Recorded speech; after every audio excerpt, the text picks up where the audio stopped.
Why is the novel the best artistic medium? Why does it destroy movies, TV shows, music, video games, visual art, and all the other mediums? Well, today we are going to hear from none other than Don Delillo himself, one of the literary goats, on why the novel reigns supreme. And here on Right Conscious, we talk about Don Delillo. If you look at the playlist down below, you will see an ever-blossoming library of videos on Delillo that grows every single week. And so, enough for me though. Let us now hear from Delillo. It is the form that allows a writer the greatest opportunity to explore human experience.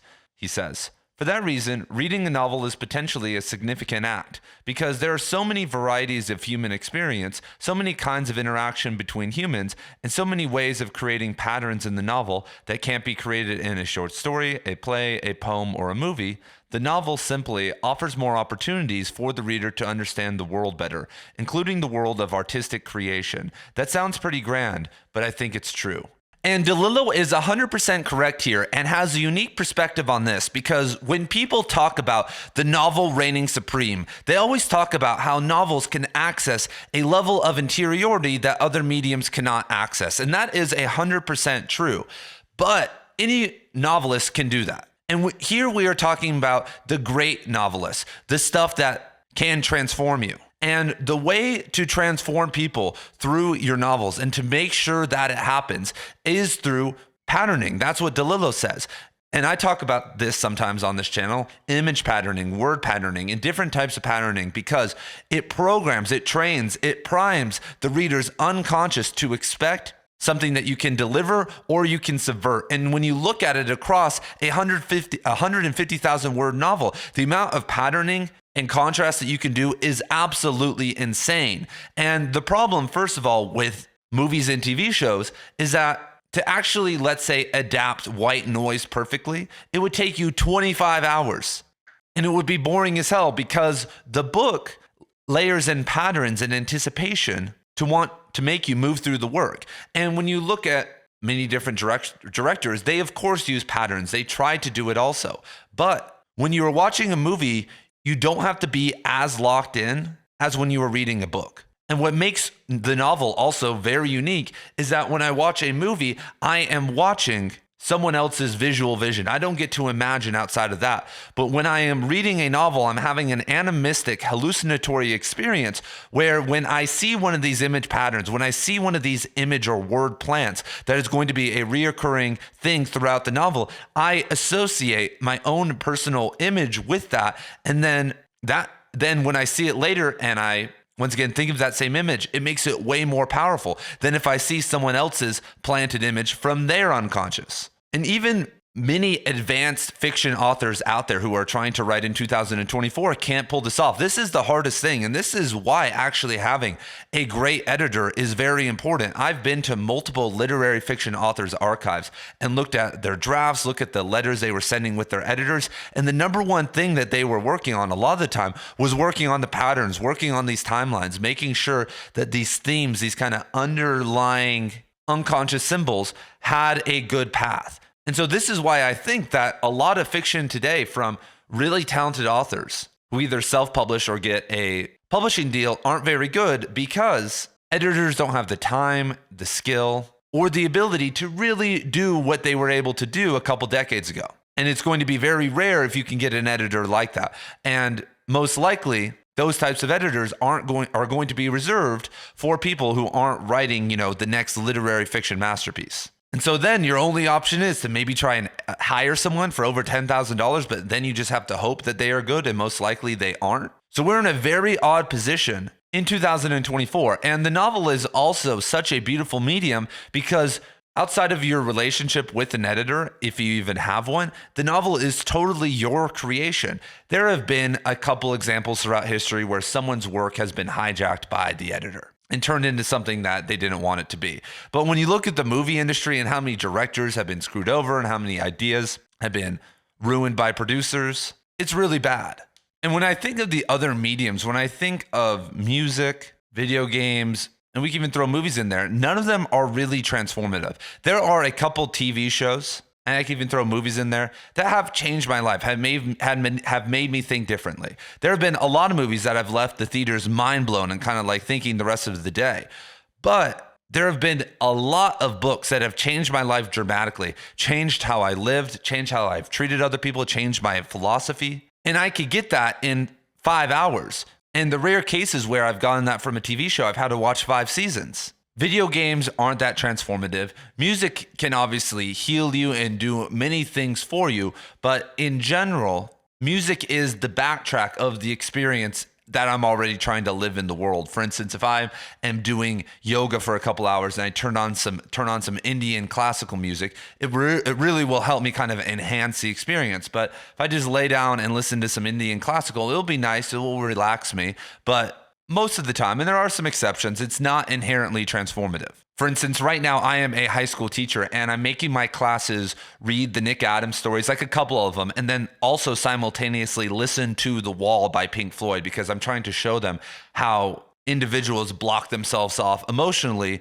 to the world. But I feel like if my class had the attention span and the time to sit and read a novel that depicted the same thing, the message would be much more effective. Because a short story, music can tell you this message and tell it to you really fast, but we all know what we need to do. We all know that we need to eat better and be kind and all of these things.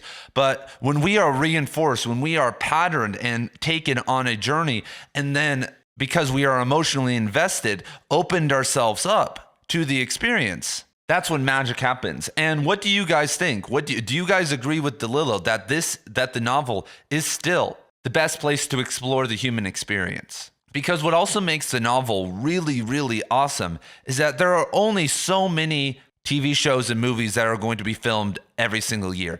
And of course, there are independent filmmakers, but very, very few people watch those films. Probably just as many of people who read self-published novels. And so I guess we're all in the same boat. But if you are a talented writer and you're anywhere in the world speaking any language, you can put down a story that is significant. And maybe it's not going to become a bestseller, but for your region, for the people around you, you can show them deeper about themselves and the culture you are in. And that's amazing. And the publishing industry has kind of turned toward this. We are now focused on marginalized voices and having every single voice heard. But the destruction of the meritocracy in the publishing world and in the university system is really, really bad, because the local stories, the regional stories, most of the time aren't supposed to be global stories. Because the very best novels, it doesn't matter if it's Roberto Bolaño ranting about people in Mexico, or if it's Cormac McCarthy ranting about people in Tennessee.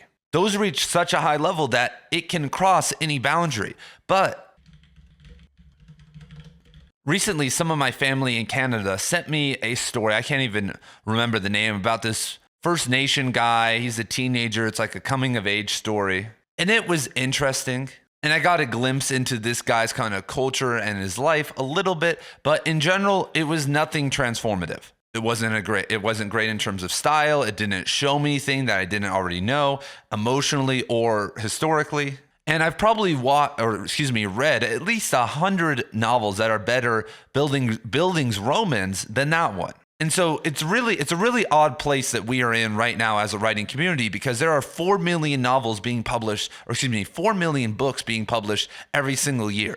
And we really have no system anymore to figure out which ones of those are the best. The publishing industry has destructed, and so the best authors can't get the best editors, because sometimes that's what it needs. Sometimes you have a genius, and alone they don't have the objectivity and the skills or the group around them to help turn their product into the masterpiece that it can be. And so instead we kind of get these schizo rambling novels that I've read plenty of times where I'm like, damn, this is really good. What could this be? And so this is why the novel is falling behind, because video games, movies have these huge teams. They have special effects. They have increasing technology. And our main advantage as novelists in 2024 is this, that at the tip of your fingertips, if you have Wi-Fi access anywhere across the world with shadow libraries, you can download over 10 million books like this. No ads, no spam. Boom. You have access to everything. People in the past did not have that, because of medical technology and really how easy life is, you could find a pretty lo-fi job if you put a little bit of effort in and search around and find something that takes up really no energy every single day. And if you are really smart, you could read and write at that job. I've had plenty of jobs. I don't have one right now, but in the past where I would sit and read and write at my job the entire time and get paid. It wasn't like I was getting paid a crazy amount of money, but those jobs are possible. And then if you cut out all technology and you sit with the wide variety of access to information and experiences in the world, and then all the personal experiences you can have for not that high of a cost, it's like, holy crap, we should be writing insane things right now. There should be a million little Thomas Pynchons running around. But instead, we are somehow getting worse as a writing collective. And people love to dispute this. People like to say, you're just fear mongering. You just don't like DEI. This is political. And I'm like, okay, we are less intelligent, less healthy, and becoming less happy every single year. Our champions, the people when I ask, okay, well, who are these people? Colson Whitehead, George Saunders, dude. Authors in the past like Don DeLillo could fucking smoke them. I know Don DeLillo hasn't been on point for the last 15 years, but he's old. Don DeLillo in his prime could smoke most authors who are considered the best in literary fiction today. And the best literary fiction authors that I do know are not also products of the system. Michel Houellebecq, or however you say his name, the French novelist, is amazing, but he has caused so much controversy over in France. And that's also because if you are going to be a novelist, if you are going to explore your imagination in these long-form novels, you can't be political like Stephen King. You can't be getting caught up in all the propaganda and BS that both sides are pushing. You have to be kind of a witness and a prophet of the human experience. I think of a guy like Frank Herbert, who was affiliated with political parties, but eventually moved away from a lot of that, and that helped his writing career. And so there are a million traps out there that are preventing many authors from becoming great. And when you look at the amount of people too, I mean, that's what's crazy also, that there are some really great literary fiction authors out there. But when you look at how the population has increased and how many people now are literate and have access to information and have an opportunity to become a writer, whether that's in China, in India, or wherever, we're still producing nothing. Like if we were still taking ourselves seriously and the world was taking writing seriously, we would have so many more authors right now. And I honestly believe, and this is a hot take, that we are in this position partly because, yes, there are dark, evil forces in the world that have pushed TikTok and all these subversive forces that have moved us away from actual intellectual thought. But when I look back at the past, when I look back at all the authors who existed in the golden age of literature, where you could just send your work to a slush pile and become famous, and there was at least some level of a meritocracy around. I know that is also a pipe dream that I look back nostalgically at, and that's probably warped. But slush piles existed. Today, they really don't. Today, if you send your novel to an editor, they're most likely going to run it, or to an agent, they're most likely going to run it through AI. And even if they accept you and say, I'll represent you, they'll not even read your novel. They'll just say, okay, AI likes this. I'll try to sell this. So that's where we're at right now. But guys like Don DeLillo did nothing with their opportunity. They got the vacation house. They earned their money and they did nothing with that opportunity. And I know there's this philosophy that we've been programmed with because it's what we all secretly want. Guys, I would love nothing more than to never make a video again and just sit and write and make a bunch of money and be the classical writer. But that's not actually a reality anymore. And it is for some people, but that's how we got in this position because writers have never been leaders. Writers have always refused that position because they hide behind this idea that they're an introvert. And what's great about being an introvert, what's great about not being a great communicator is that you can fix that problem. And it's not necessarily a problem, but you can still be an introvert and you can learn social skills. It's wild. And there are some exceptions. There are some people out there who are autistic or have really, really bad anxiety, like actual anxiety, not the anxiety that everyone's mother has in 2024. And we can protect those people. But everyone else should be actually doing something with the position of authority that they are in. And someone who I think could have done this very well was David Foster Wallace. Imagine if Wallace didn't kill himself. He got off antidepressants. Everything worked out. And he was living in the age of podcasting. And let's say he released The Pale King and worked on it a ton more. And it was another masterpiece. How wild of an advocate would David Foster Wallace be on a long form podcast like Joe Rogan or Lex Friedman or whoever else on your side of the political aisle? And I don't vote, but people seem to hate Joe Rogan and Lex Friedman. Whoever else, imagine if they were on those podcasts, if Wallace was on those podcasts. He would smash. And if he blew people's minds on those podcasts and then drove them to his books, it would create this cycle. And he would be this epicenter where he could bring other people to other books. Because he already does that. In his death, I have a document on David Foster Wallace's 400 favorite books. And I've known countless people who've got that document and bought a ton of those books and started reading authors they had no idea existed.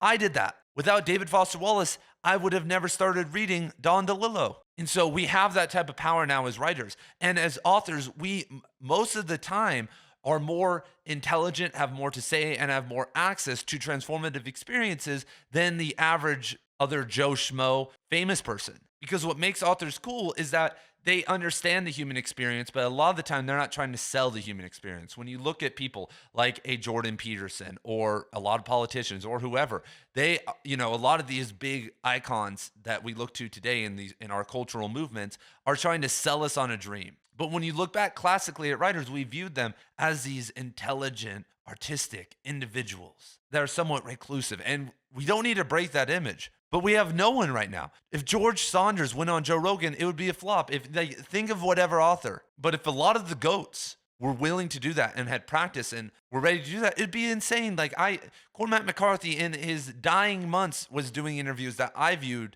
as entertaining, and the interviewers weren't even asking very good questions. Imagine what he could be doing in his 50s and in his 60s when he first blew up, especially if there was, the amount of access to podcasts and interviews that are available today. And it sucks because this is somewhat started, but it's all in service of the book. Like I see my thumbs pointing toward Kashawisha Guru right now. And then over there, we got David Mitchell. They only do interviews when they release a new book. And then they sit and talk in a British accent for a little bit and then disappear again. It's not entertaining. We have no controversies. The only thing that's controversial about the book industry is the author that we cancel every 3 months for some allegation from 20 years ago. We have no drama. We have no tours. We have no release parties or launches outside of YA, book talk stuff. And it's not their fault. It's not the people's fault. We keep blaming NPCs and people. They're Manchurian candidates waiting to be activated. We are this close from activating them, and it's your fault for thinking that we can't do that. It's your fault. It's the authors in the past's fault for not taking this role seriously, that we have this window of opportunity where we are still the best artistic medium. I don't know with AI and with virtual reality if we're going to be able to hold on to that very much longer. But we've basically squandered our opportunity in favor of being able to hide away. And it's honestly so sad and so dumb. And so your job as a novelist in 2024, yes, is to get really good. But the thing is that while you are at work, while you are in the world, while you are not writing, you can be improving the other stuff in preparation for the literary renaissance. It's actually mind-blowing, you guys, that you could be developing a personality, a mindset, an energy in every moment that you are not writing. And if I don't need to do that, it's all about the art, then dude, get the fuck out of here.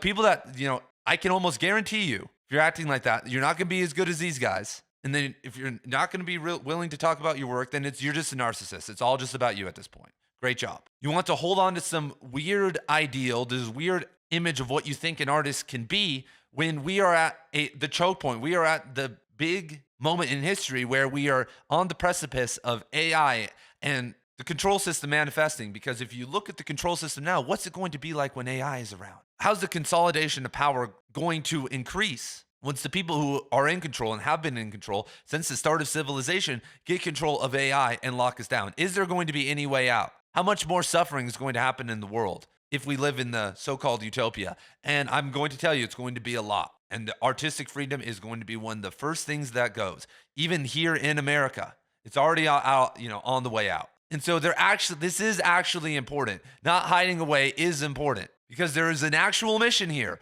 to create an educational and spiritual awakening so that we can divert away from that reality. It's not about putting your piece of art into the universe for everyone in the future, because no one's going to fucking care. It's going to be over. It's all these weird mindsets that people have, because back in 1800, you could be an unknown writer and do something and live the life. You could be like Kant, or even though he was in 18, well, technically, yeah. You could be like Kant or Novalis or whoever and write something beautiful and know that for hundreds of years, people will read you. That's not true today. With 4 million books being published every single year, your contribution is dimmed. Your contribution requires you to magnify it. Insane. For all the Kafkas out there, people, what about the Kafkas hearing this? Guys, if you had right now a masterpiece in your hands, let's say that your brother just died from cancer and he was Franz Kafka and he had the most spectacular works of all time. What would you be able to do with those? When 65% of books published by the biggest publishers in the world sell less than 1,000 copies and amazing works get rejected every single day,